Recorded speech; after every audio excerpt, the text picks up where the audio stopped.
Once they were able to do that, that for all time gave the Jewish people. That's why today we can still survive assimilation, because Mitzrayim is the prototype for the history of the Jews in the world. Maisa Avos, which the Ramban, Rashi, they all talk about Maisa Avos. You heard of Maisa Avos symbol bottom? What does that mean? We'll come back to it, but it means in the simple that they set the path for the children of all time. So if there was a Jew in Russia that Stalin banned Judaism and he was able to withstand it, that inner strength, the DNA for that strength, came from a history of the Jews that began in Mitzrayim, that began with Avram, Yitzchak, and Yaakov, having Shvatim, where they go into Golos, and they instill in their children the ability to withstand all the stuff.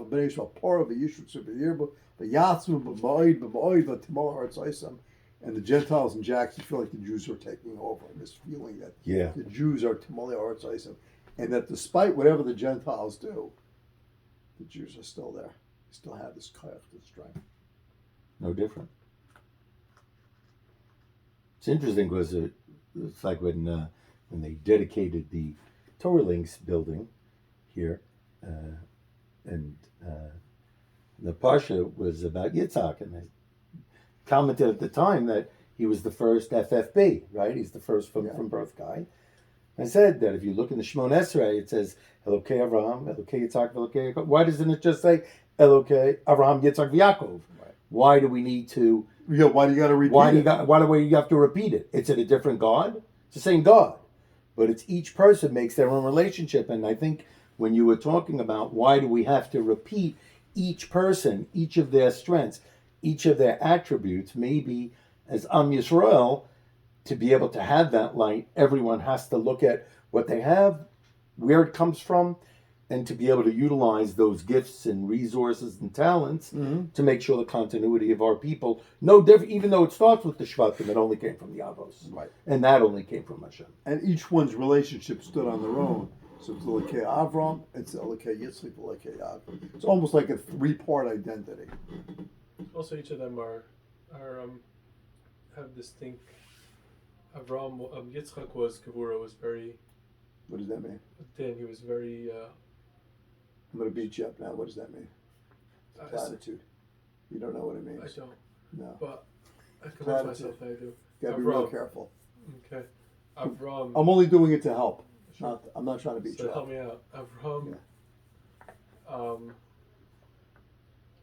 First monotheist, right? Avram was Chesed. Avram was Yitzchak was Gevura. Yaakov was. Did. Was Din? Yaakov was. Was a more a Hava? No, yeah. I think.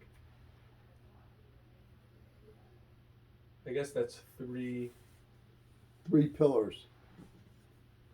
A simple way to understand it is that if you think of Avram Avinu's life as a human being, what was he busy doing? He was embracing people, bringing them to Hashem. And that was his defined way of bringing the presence of Hashem into the world. Yitzchak, by the time we get to Yitzchak, there's already a realization that the Jews have to be a distinct people. And you can't build a Jewish people off the Gentiles. Hashem could have done that, right? Hashem could have made the Gentiles. Let all the Gentiles serve Hashem. In other words, in theory, Avraham Avinu's model is a great model. Proselytize, go out in Harlem, go out in Jackson, go out in Tom's River, talk to your neighbors, Paul Rubin on them, and you get them all to love Hashem, What's so hard? And then you get enough people. You get a few billion people, and everybody serves Hashem. So in theory, that seems like the optimal model. That's like Avram is the optimal model. So that Hashem says to Avram, no, Kibi Yitzchak, Yikar L'Chazera. It's going to be through Yitzchak. And we learn Yitzchak, not the whole Yitzchak. Yitzchak's going to be the Jews, not Avram Avinu. Yitzchak will be the Jews. And Yitzchak's going to be the Jews. He stands on his own. He stands with a strength against the world that he stands with. He's not part of the world. That's what we say. He's an oila. What does it mean? He's an oila. What's an oila? An oily, he's not going to Yapchik. He's not part of the world. A shlomim, you can go to Yapchik, you can enjoy. You can make a shlomim and have a nice party. Chaim Baruch, the grill, you keep it up in the base of mikdash. It's gishmak. But an oil is not like that. An oil is like kulila Hashem. So Yitzchak's saying, no, there's an aesthetic part of the Jews that's very separate from the world. It's not about proselytizing. It's not about bringing the whole spirit of Hashem to the world, to the nations of the world. At least not at that phase of history. It all starts with an individual familial relationship with HaKadosh Baruch Hu that's transmitted father to son, mother to daughter, mother to son, father to daughter. It's transmitted in a familial way, generation to generation. That will be the secret for Tikkun Olam, to accomplish the goal of Hashem, not Avraham Avinu's methodology. Not diminishing Avraham's methodology. Avraham's methodology paved the way for it, but Yitzchak Yikar L'Chazara, not all the adopted other kids who went off and probably became Brahmins or who knows what they became. And what does Yaakov's midah come in? Yaakov comes in and Hashem says, let me add another element. You think you're a bunch of Jews and you're great and you're guru and all that? You're going to have to accomplish this mission in the darkest places. So you're not going to be set yourself aside like an oila. Not like it's In the base of Mikdash, holy, not interacting with the world. No, I'm sending you into Tom's River with the Gentiles, into Jackson, into East Brunswick, into the hospital. I'm sending you to all these places. You're not Avram's job. Avram's job is all this kiruv and bringing people to Hashem. Avram making people believe in Hashem. And it's not Yitzchak's oila. It's now Yaakov is out there. He's among Mitzrayim. He's among Lavan and all that. And to maintain to stay, it's much easier to maintain it as an oila. You're separate, than to get down and dirty with the Gentiles in the world and to maintain your own distinctiveness. So the strength of the Jew, if you think about our identity, is about our cultural identity, our religious identity. Our religious identity is not the Mormons, preaching from the rafters. Oh, God is great. The guy in Central Park with the sign, God is great. The world's coming to an end. Go serve God, all that. We're not doing that. Pat Robertson, whatever the guy's name is on the radio, the 800 Club, Right. will tell you about God. That's not the world. And the world's really not even Yitzchak. The world's not the aesthetic Jew hidden away in a monastery, Kaddish Lashem, never leaving Eretz Yisrael. The real world's going to get down and dirty. You're going to be out there. You're going to be in Rottenburg, Germany. You're going to be in Ukraine and Kiev, and you're going to be in Hungary and Poland, and you're going to be in Spain, all these places. And somehow, you're going to be facing many, many, many parais. Every pare is going to try the same tricks. Try to rip your identity from you. Try to shred your identity. And you're going to have to call on the strengths that these Shvatim bequeathed to us. That these strengths that they went in, they were the house of Yaakov, they were kings, they were princes, and they went into Mitzrayim and they landed up in a land that was Tomei, that was alien and all. And Dafka in the Toma was where there were lights like the stars were able to shine like the stars upon the earth. They become the greatest model for the Jews of all time. That's what this whole parsha is about.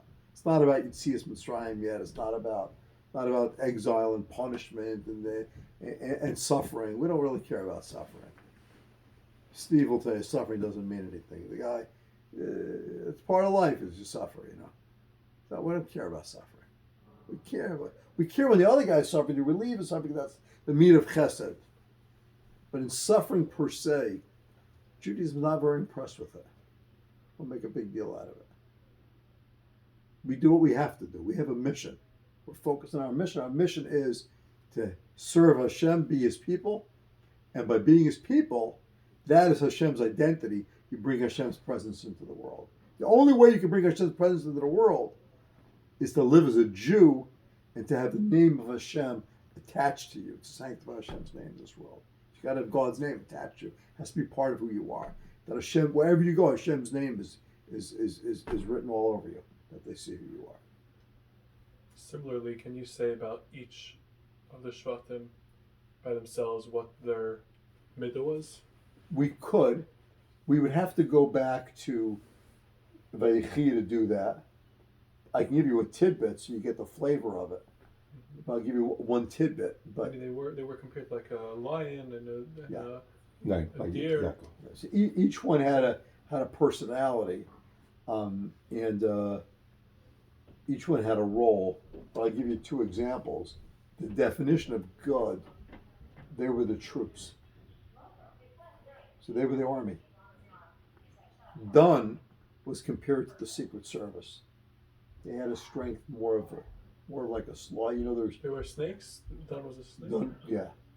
So the every military has infantry. Right? You have generals, you have infantry, but then you need asymmetrical warfare. Spies. You need spies. You need to get down and dirty with the enemy. You need the secret special forces. So done, they were the special forces. They were like the snake on the road. Troops going by. There's no front to front heavy combat. It's not tanks against tanks. That was God. God, good Yugudenu. God were the troops. They were the army that fought. Who were the generals? You know? Yehuda. Oh, it's a No. Who were the generals? Yehuda was the king. Was the lion. No. He was the king. He wasn't the general. Reuben were the generals. What was Ruvain? What was Ruvain's symbol? Reuben had leadership, but Reuben had a problem. We could do this in another session. Reuben had a problem in his leadership. He had tremendous leadership, but there was a defect in the leadership.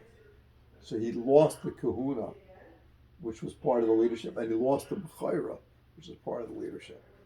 So all he was left with was a very unique aspect of leadership, which is serving in the military. Which What is was his symbol? What was his physical?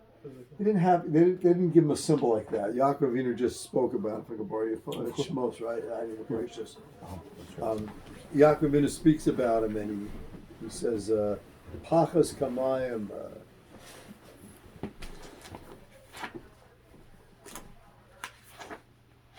That was Shimon. Sorry, Reuben. Hold on a second.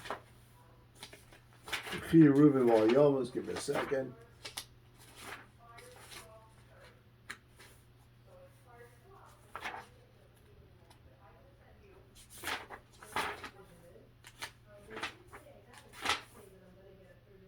Reuben Bechoriat, you're my Bechor Kochi, my strength voracious only, and the first of my vigor. Yeser Seis, you had too much might.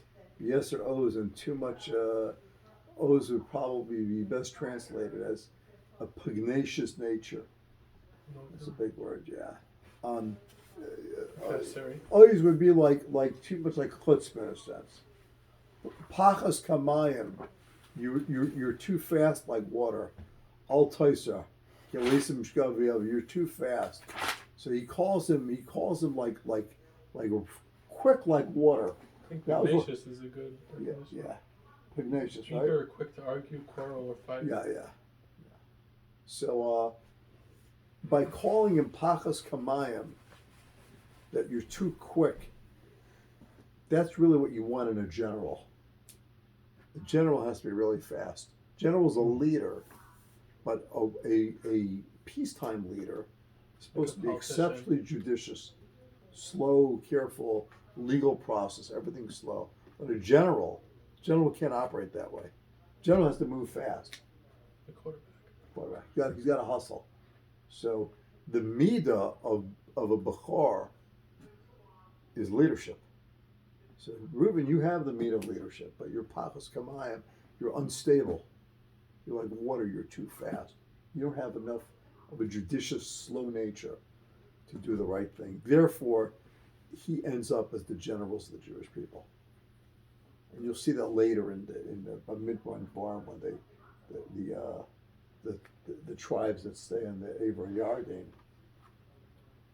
Reuben, Gad, Chatzishev, and Menashe, they were there and they agree to fight for the Jews. Right. So they end up leading the fight. God is the troops, and Reuben is the officer corps. And those were their strengths. So you have to look at each person of their strength and how all of this ultimately, each of their own specific attributes is what enables us to move forward. Yeah. It's not just one, or it's Right. And the proper application or reapplication of their strengths to their mission. You have to kind of like do a strength SWOT analysis. Right. I wonder if it's maybe the idea that not Give me a second, everybody's it's my house manager. Yasavas, how you doing?